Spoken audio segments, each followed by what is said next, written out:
नमस्कार दोस्तों, मेरा नाम है गौतम और इस वक्त मैं मौजूद हूँ धर्म नगरी हरिद्वार में।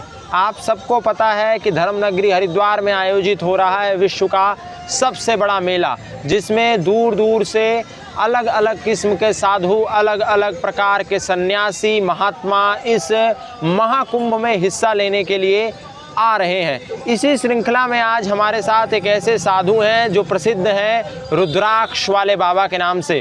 तो आइए जानते हैं महाराज की क्या कहानी है। बहुत बहुत स्वागत है महाराज जी आपका आज की हमारी इस विशेष चर्चा में। सबसे पहले आपसे जानना चाहेंगे कि आप कहाँ से पधारे हैं। मैं हरियाणा रहता हूँ बाकी टाइम पे, और कुंभ मेले में जहाँ भी कुंभ मेला आयोजित होता है मैं वहाँ पे दूना लगा के कल्पवास करता हूँ। मैं श्री तपोनिधि निरंजनी पंचायती अखाड़ा से हूँ। मेरा नाम अजय गिरी है, मुझे रुद्राक्ष बाबा भी कहते हैं। लोगों के मन में एक जिज्ञासा प्रकट होगी आपको देखने के बाद कि ये जो रुद्राक्ष आपने धारण किए हुए हैं, ये कितने रुद्राक्ष होंगे, इनकी कोई गिनती है या नहीं? ये 11,000 रुद्राक्ष है जो मैं हर एक कुंभ मेला में धारण करके और कल्पवास करता हूँ। इसमें परमात्मा का भजन करने का बहुत ही महात्मा होते हैं। कुंभ मेले में कल्पवास होती है, हमारे नागा सन्यासी कल्पवास करते हैं। 1.25 महीने के 1.5 महीने के कल्पवास होती है, उसमें सब बैठते हैं दूना लगा के नागा सन्यासी। और रुद्राक्ष भगवान शिव के स्वरूप है और शिव पुराण में भी वर्णित है जी। जो 11,000 रुद्राक्ष धारण करे वो भगवान शिव के ही रुद्र स्वरूप होते हैं। तो हम सब नागा सन्यासी दर्शन के लिए दर्शन शिव स्वरूप धारण करके और बैठे रहते हैं दूना पे, तपस्या करते हैं। आप देख रहे हैं एक नागा सन्यासी जो हरियाणा से आए हैं, जिन्होंने 11,000 रुद्राक्ष अपने शरीर पर धारण किया हुआ है। महाराज 11,000 इनकी संख्या, इनका वज़न कितना होगा?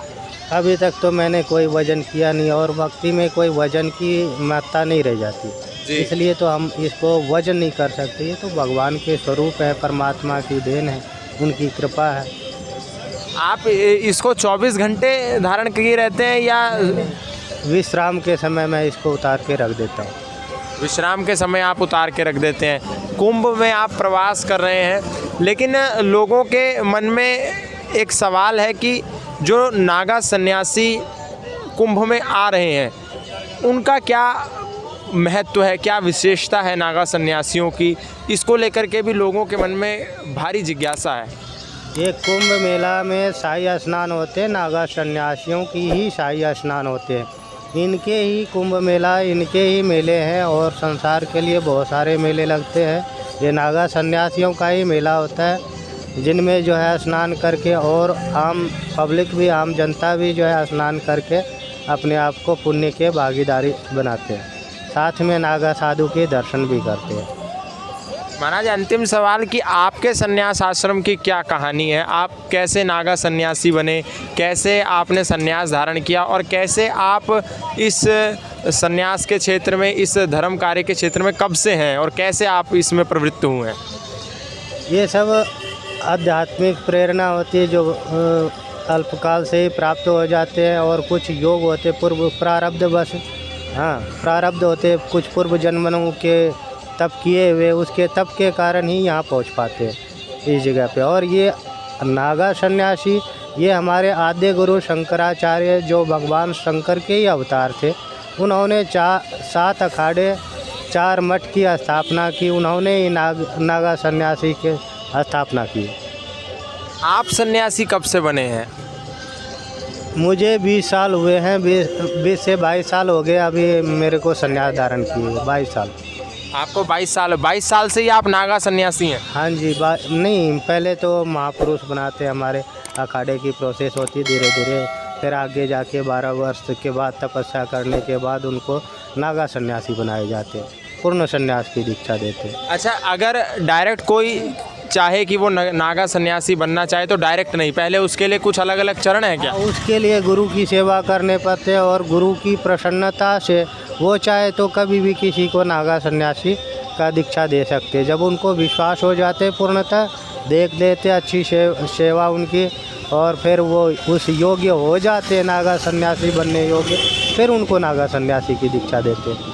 नागा सन्यासी की एक योग्यता है, डायरेक्ट कोई नागा सन्यासी नहीं बन सकता, पहले उसकी योग्यता को परखा जाता है, उसका भी एक एलिजिबिलिटी क्राइटेरिया है, उसकी भी एक प्रक्रिया है जिससे होकर के हर साधु को गुजरना पड़ता है, बाद में उसको नागा साधु बनाया जाता है। अंतिम सवाल महाराज, नागा सन्यासी और जो वस्त्र धारण किए हुए सन्यासी जो हरिद्वार में 12 महीने लोगों को देखने को मिलते हैं, इन दो किस्म के सन्यासियों में क्या अंतर होता है?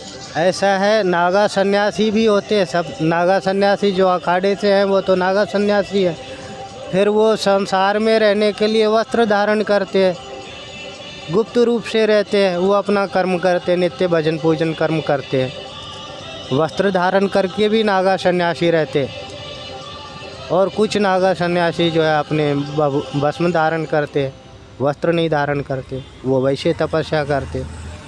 वस्त्र धारण करने वाले भी नागा सन्यासी होते हैं। बहुत से लोगों को ये कन्फ्यूज़न होगा कि नागा सन्यासी वही होते हैं जो बिना वस्त्र के रहते हैं या जिनके शरीर पर सिर्फ भस्म दिखती है, ऐसा नहीं है। जो वस्त्र धारण किए हुए हैं उनमें भी नागा सन्यासी हो सकते हैं। समाज में रहने के लिए एक मर्यादा है और मर्यादा के अनुसार ही रहते हैं। जैसे बड़े बड़े मठों के, अखाड़े के, आश्रम के, इनके संचालन करने के लिए उनको वस्त्र धारण करके ही रहने पड़ते हैं। तो बहुत बहुत शुक्रिया। हमारे साथ थे नागा सन्यासी रुद्राक्ष वाले बाबा, जो हरियाणा से हरिद्वार में आयोजित हो रहे विश्व के सबसे बड़े मेले महाकुंभ में शामिल होने आए हैं। बने रहिए, देखते रहिए और भविष्य में भी इस पूरे कुंभ के काल के दौरान ऐसे तमाम विभिन्न प्रकार के साधु सन्यासियों को देखने के लिए यदि आप इच्छुक हैं, चाहते हैं, तो YouTube चैनल को सब्सक्राइब कर लें, बेल आइकन को दबाना ना भूलें नोटिफिकेशन सबसे पहले पाने के लिए। बहुत बहुत धन्यवाद। धन्यवाद महाराज। गौतम खट्टर के चैनल को सब्सक्राइब करें भाई, वीडियो को सबसे ज़्यादा लाइक करें, शेयर करें।